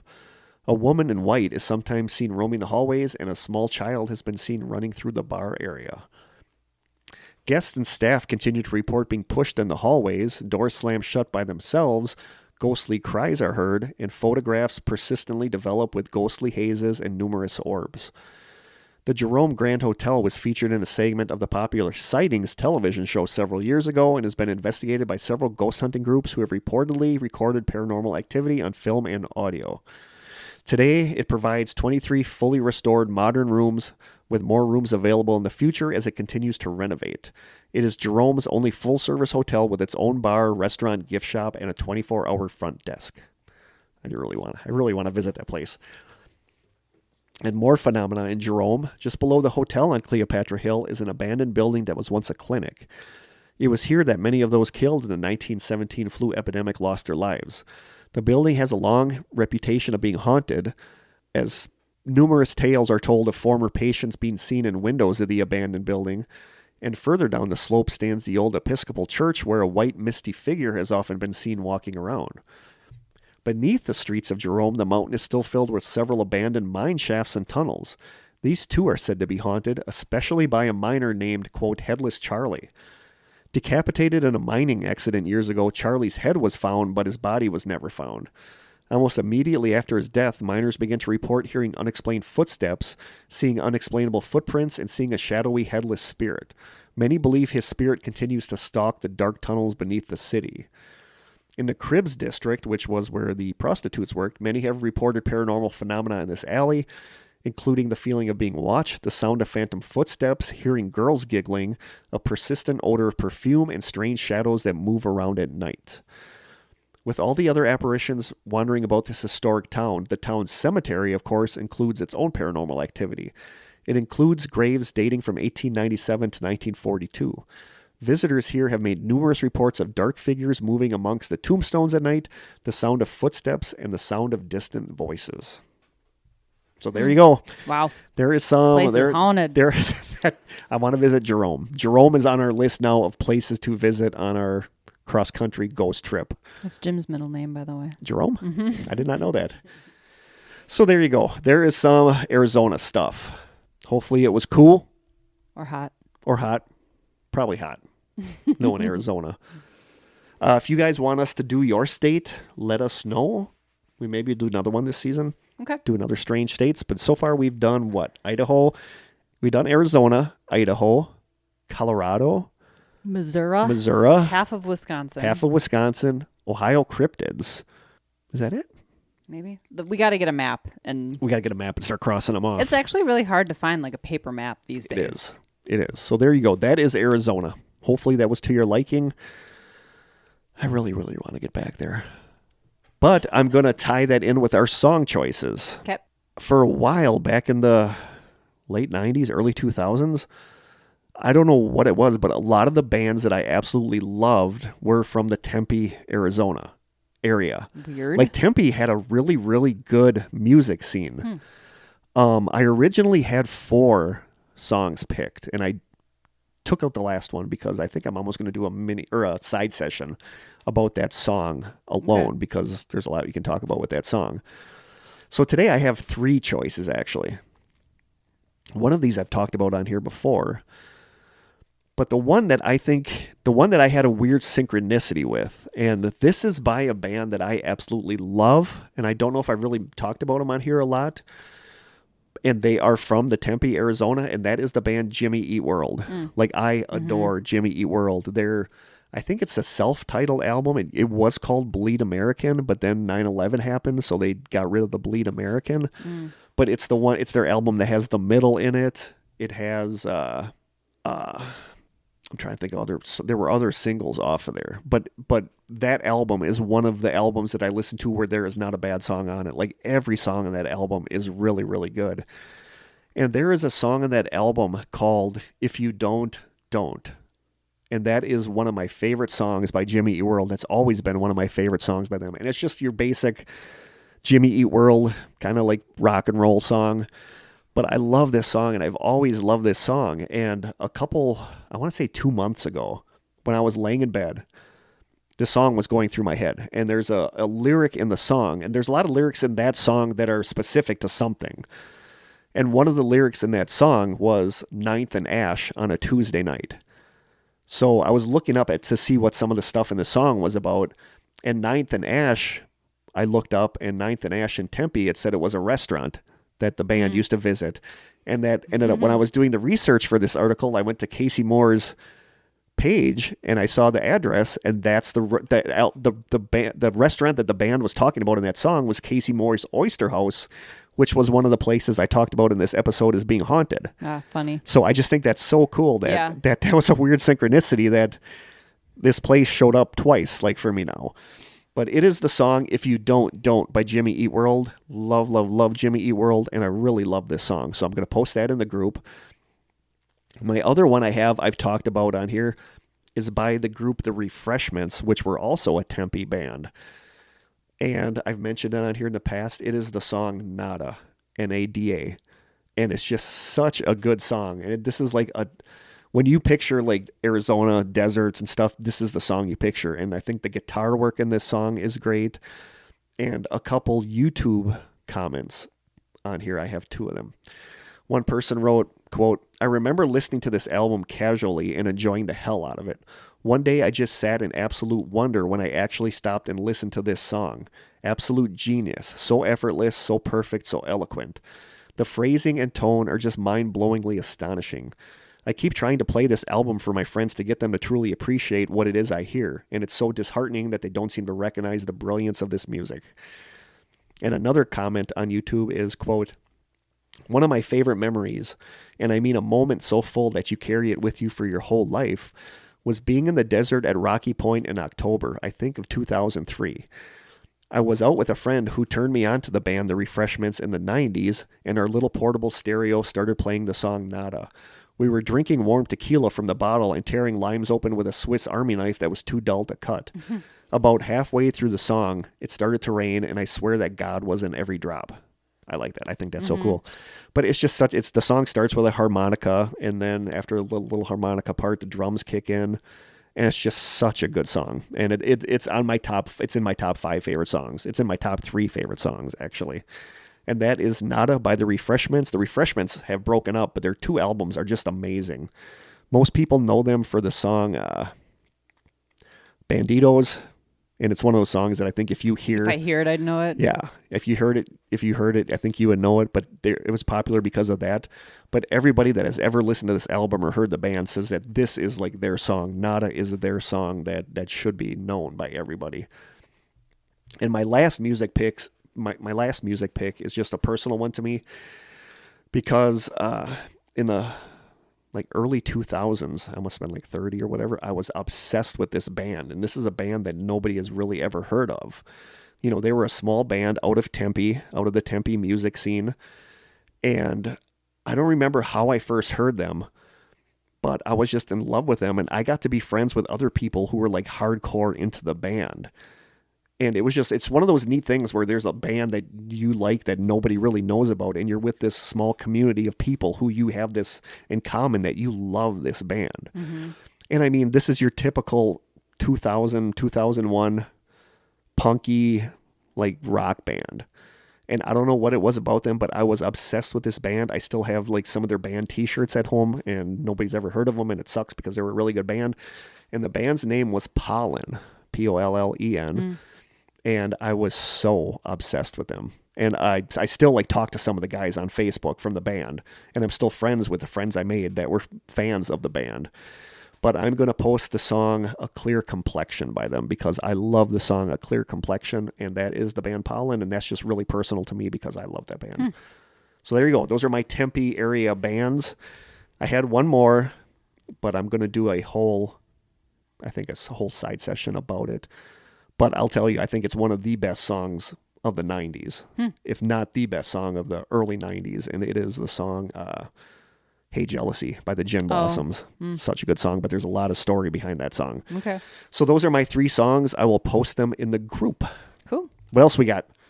I will recommend a show on Netflix. It's called Bad Vegan. Never heard of it. It's a documentary it's kind of like a true crime documentary, and it is crazy. That's all I will say. Through the whole thing, you're just going to not believe what's happening. It's just like a really crazy, crazy story. But it's like at the end. You got me intrigued because I have no idea what this is. At the end of every episode, they of course have a cliffhanger that you have to watch the next. And I think it's really short. It might only be like 4 episodes. So Bad Vegan, it's called. Really good. That sounds cool. Okay, we got 2 questions. Okay. First one by Anonymous. Favorite animals to visit at the zoo? That's an interesting question. I haven't been to a zoo in decades. I'm a big fan of the big cats, though. If I can have a chance to see like a lion or something, that's like a big deal to me. I have a love-hate thing with zoos. I hate that animals are kept in zoos, but I also like going there sometimes. That's the only way to further their existence. Exactly. So I mean, it's a weird love-hate thing, but depends on the zoo, maybe. If I go to a zoo. If they're in a zoo, I'll go to the penguins. I adore penguins. I love going over to the penguins.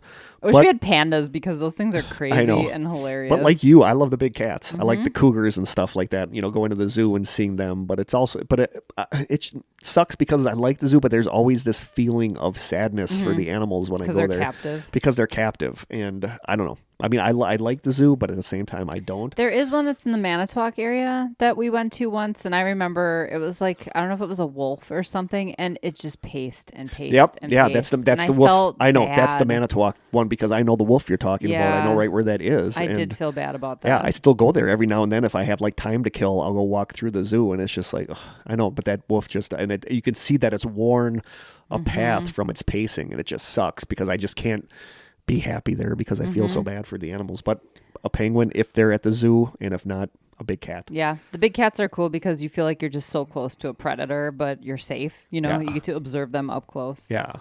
And our next question by Anonymous. An unknown uncle of yours dies and leaves you an item stored in a wax sealed chest with odd runic carvings around the chest. Do you open it? Box? Do you open it? Hell yeah, you Hell do. yes, I do. I want to know what's in there because I think podcast. I didn't even think about it on that podcast, but I want to know what's in there because that sounds like something that's going to lead to a cool discovery or a possession. It could lead to either. That too. It could lead to either, but yeah, unleash some kind of virus on the world. Who knows? My first instinct is yeah, definitely. Hell yeah, I'm going to open that live on the show. Yep, live on the show. I might go back on the couch while Krista opens it because I don't know what's going to pop out of there. Yeah. But yeah. Like a Jack in the Box. 100%. I mean, would part of me be like, do I want to know what's in here if it has ruins around it? I don't know if we'd open it here. Maybe we'd do outside. Show somewhere else.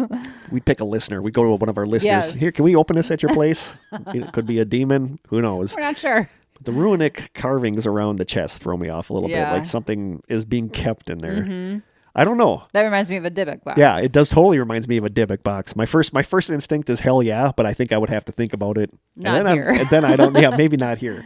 We'll go to a hotel or something. We'll go to a hotel to open it. So there you go. Those are our 2 questions from listeners. Let's do a joke. Okay. What did the flashlight, the camera, and the remote-controlled car...